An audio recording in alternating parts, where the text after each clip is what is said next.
আসসালামু আলাইকুম বন্ধুরা, কেমন আছেন সবাই? আমি ভালো আছি। আজ শুক্রবার আমরা ৪ জন মিলে গিয়েছিলাম ফরিদপুরের টেপাখোলার বাঙালিয়ানা রেস্টুরেন্টে। রেস্টুরেন্টটা অনেক বেশ সুন্দর একটা নিরিবিলি পরিবেশ। আমার খুব ভালো লেগেছে। আর এখানকার খাবারের কোয়ালিটি অনেক ভালো।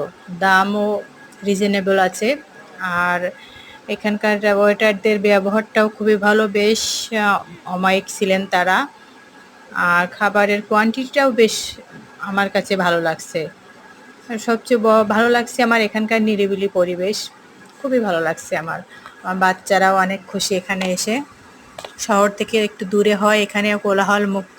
আপনারা চাইলে এখানে আসতে পারেন এবং এখানে আপনাদের যেকোনো একটা সময় কাটাতে পারেন। ভালো লাগবে। ধন্যবাদ।